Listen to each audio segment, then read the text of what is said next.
Bienvenidas, bienvenidos a esta charla sobre mejora de procesos. Muchísimas gracias por estar aquí y también muchísimas gracias a la organización y a los patrocinadores por hacer posible el evento. Me presento, soy Iria, gallega, licenciada en Administración y Dirección de Empresas y apasionada del cacharreo. Me encanta todo lo que tenga que ver con innovación, creatividad y con mejora de procesos. En la charla de hoy os vengo a hablar sobre Lean y cómo eso ha ayudado a mejorar procesos en los sectores en los que he estado. Empecé mi carrera en industria alimentaria y he trabajado en otros sectores como por ejemplo empresas de tecnología, de servicios o de logística. Así que, dicho esto, empezamos. Entonces, ¿qué es Lean? Lean es una forma de pensar, es una filosofía que surgió en los años 50 en Toyota, el fabricante de coches, que necesitaba hacer que sus procesos fuesen eficientes para competir en la industria. A día de hoy se ha extendido a muchísimos sectores y se puede utilizar en cualquier tipo de empresa, empresas de sectores industriales, servicios, incluso en procesos de recursos humanos, de marketing, etc. De hecho, si estáis pensando en emprender, os recomiendo leer sobre el Lean Startup, que seguro que sacáis conclusiones que os pueden ayudar. ¿Y cuál es el objetivo de Lean? Su objetivo es maximizar el valor del producto o servicio que estemos construyendo, eliminando o minimizando los desperdicios, que son todas aquellas tareas que hacemos en nuestro día a día, pero que no aportan un valor real al producto final.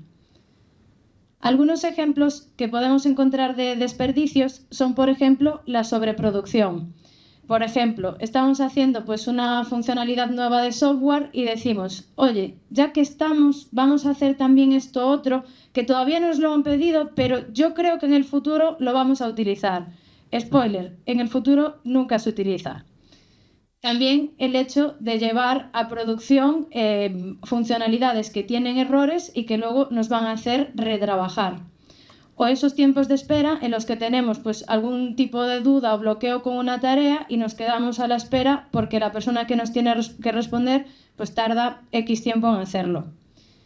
También las interrupciones continuas que tenemos en Teams, con el Teams el +9, el tener tantas reuniones que no sabemos ni cuándo vamos a trabajar.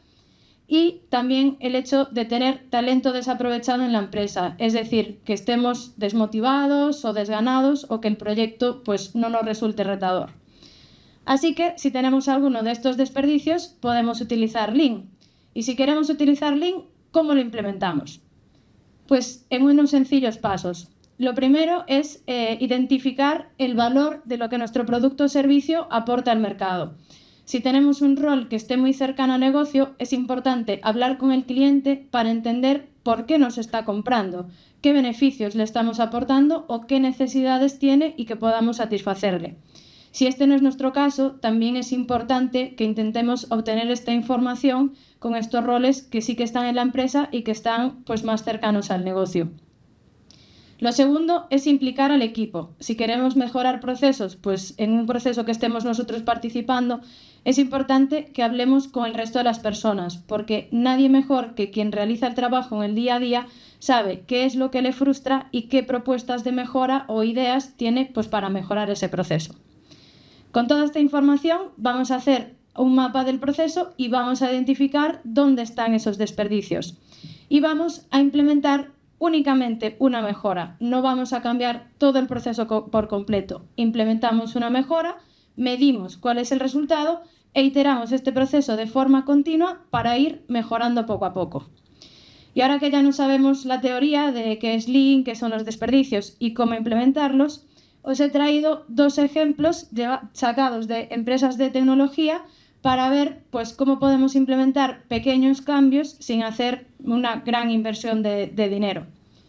El primero de los casos se trata de un departamento de tecnología en los que están utilizando metodologías ágiles, en este caso trabajan bajo el framework de Scrum, tienen sus ceremonias, su backlog, etc. Pero lo que está ocurriendo es que llegan peticiones muy dispersas por todos lados. Por un lado, le llegan peticiones a la team leader, a la product owner, incluso algunas peticiones directamente a desarrollo sobre nuevas funcionalidades a hacer. También esto se traduce en un backlog, es decir, en una lista de trabajos a realizar que está muy desorganizado y poco aterrizado.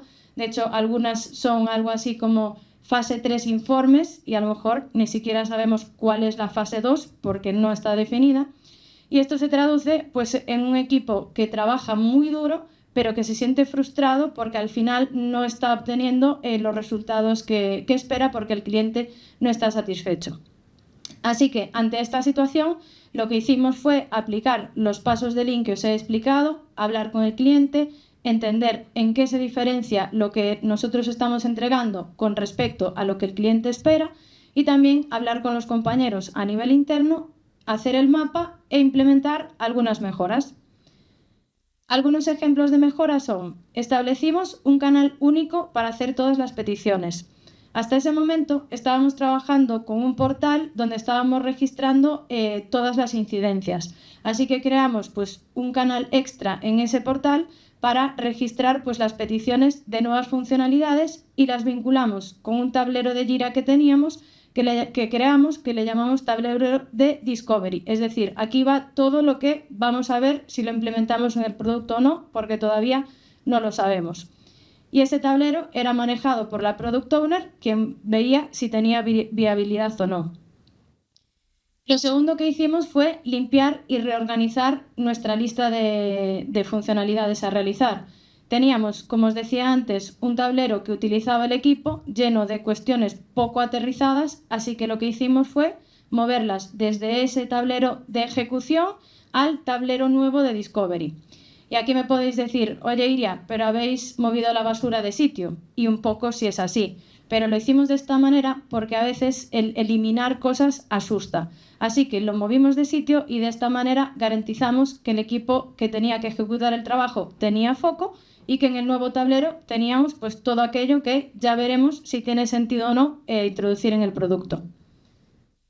Y por último, hicimos un equipo integrado para toda la parte de analizar las nuevas funcionalidades, que yo más tarde, años después, vi en una charla de IKEA que ellos también lo están utilizando y que incluso le llaman Product Trio, que consiste en tener un Product Owner, una persona de diseño y una persona técnica que aterrizan las funcionalidades cuando llegan, de manera que una vez que llegan al equipo técnico tienen una validación desde el punto de vista de negocio, desde el punto de vista de diseño y desde el punto de vista técnico. Y de esta manera es mucho más fácil de implementar. Y bueno, ya os he ido haciendo spoiler de algunas cosillas que conseguimos, pero digamos que por hacer un resumen de los resultados, conseguimos tener menos interrupciones al tener ese canal único de peticiones, con lo cual fuimos más productivos. El hecho también de tener las funcionalidades más aterrizadas también nos hizo que fuéramos más rápidos a la hora de entregarlas y por tanto reducimos el tiempo de entrega y también garantizamos pues, que trabajamos en un ambiente pues, un poco más cómodo y más ordenado. Pero claro, no todo iba a ser color de rosas en esta historia, porque la verdad es que también fue bastante complicado el hecho de garantizar que las personas utilizaran el canal único, porque, por ejemplo, el equipo comercial estaba súper feliz con su contacto directo con desarrollo y el hecho de quitárselo, pues digamos que fue difícil para ellos. Y de hecho he visto que hay algunas empresas en las que si ocurre esto es como muy difícil el quitar que se siga contactando de manera directa. Y también estábamos empezando a detectar que había un posible cuello de botella a la hora de canalizar las peticiones entrantes, porque cuando había muchas y era la Product Owner las que las tenía que analizar, pues quizás estamos ahí sobrecargando un poquillo. Pero bueno, de todo esto, la lección Lean que hemos obtenido es importante hacer que las cosas sean visuales, que sean simples y mantener el entorno de trabajo limpio y ordenado. Y esto aplica tanto que trabajemos en una fábrica de alimentación, por ejemplo, que necesitamos tener a mano pues, las materias primas que vamos a utilizar y no otras, como si trabajamos en equipos técnicos, donde tenemos que tener claro qué es lo que tenemos que hacer y cómo, no una lista de tareas pues, desordenada y que no sabemos si vamos a implementar o no. Y hasta aquí podemos suponer que tener el trabajo ordenado es suficiente, pero a veces también es muy importante el saber comunicar el valor del producto que estamos haciendo. Así que os traigo un segundo caso en el que se trata de un departamento de tecnología que tiene ya unos procesos mucho más maduros, digamos, trabaja con varios equipos en paralelo y lo que le está ocurriendo es que hay un equipo que tiene ya un roadmap y una estrategia bastante aterrizadas a largo plazo y otro equipo que tiene pues, prioridades cambiantes continuamente. Y lo que ocurre también es que hay bastante confusión sobre cómo funciona el producto. Fue un producto que creció muchísimo, muy rápido y pues incluso los clientes o muchas personas tienen dudas sobre cómo funciona el producto. De hecho, el onboarding es bastante duro porque si llegas de nuevas y como no hay documentación, preguntas a María cómo funciona un módulo, te dice que de una manera. Si preguntas a Pepe de otro y a Antonio de otro. O sea que imaginaos lo duro que era pues el entrar de primeras y ponerse a trabajar.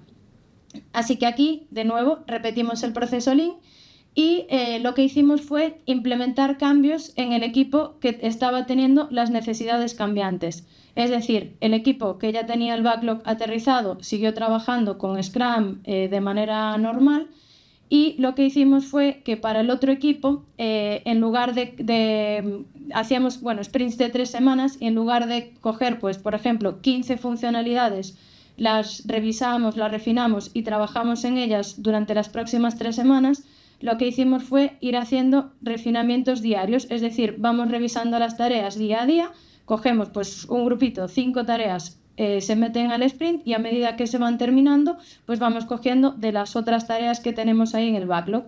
Así de esta manera podemos ser un poco más flexibles y no retrasamos tanto la entrega de funcionalidades.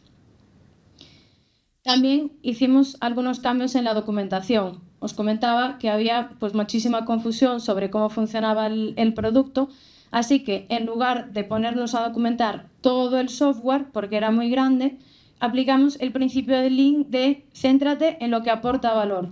¿Qué es lo que más dudas nos consultan? ¿Qué es lo que nos pregunta continuamente el cliente? Y ese trozo fue el que documentamos y mantuvimos actualizado. Y también hicimos un pequeño cambio en cómo hacíamos los análisis funcionales.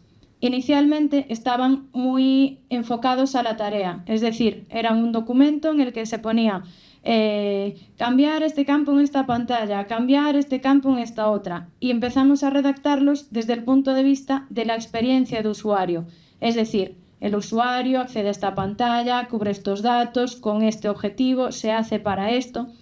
Puede parecer un cambio sutil, pero nos ayudó muchísimo porque de esta manera la documentación la entendía negocio, la entendía QA, la entendían los equipos técnicos y ya que no teníamos manuales de producto, cuando había alguna duda, pues acudíamos al análisis funcional y esto pues nos ayudaba. Y por último, hicimos una reorganización en los equipos. Os comentaba antes que el onboarding era bastante duro por toda la confusión que había, así que creamos pequeños equipos dentro de cada grupo en los que por cada persona que tenía pues más experiencia en la empresa, había 2 personas junior o recién llegadas que podían pues consultarle dudas, preguntarle, etc. ¿Resultados que obtuvimos? Pues mayor transparencia y mayor flexibilidad, sobre todo en ese equipo en el que podíamos introducir continuamente tareas. También una menor dependencia de perfiles concretos, porque os podéis imaginar que si llegas a un sitio, tienes dudas y preguntas a 3 personas y cada una te dice algo diferente, pero resulta que María lleva 10 años en la empresa, pues al final todos acudíamos continuamente a ella y el hecho de tener pues una documentación un poco más aterrizada hizo que esta persona pues se quedase más liberada. Y también pues aumentamos la calidad de lo que íbamos entregando porque al tener una documentación más clara, pues también esto hacía que los desarrollos fuesen más alineados con lo que los clientes querían. Pero como siempre, también tuvimos algunos problemillas o hándicaps, que es que sí es cierto que teníamos que seguir introduciendo mejoras porque teníamos ciertas dificultades para coordinar a los equipos y no medimos suficiente los resultados de los cambios que íbamos implementando. Sí es cierto que en la anterior empresa sí que habíamos hecho mediciones de, oye, con estas mejoras, ¿cómo se ha reducido nuestro tiempo de entrega? Pero en este caso no. Y el hecho de medir es importante porque nos da argumentos para luego pues, seguir introduciendo cambios a futuro. Y lección Lean que sacamos de aquí, mejorar procesos implica el adaptarse y también implica el acompañar a las personas en el cambio. Y hasta aquí espero que estéis ya motivados y motivadas con proponer mejoras, pero hay una cosa de las que os tengo que alertar cuando vayáis a proponer mejoras, que es que os vais a encontrar seguramente con detractores.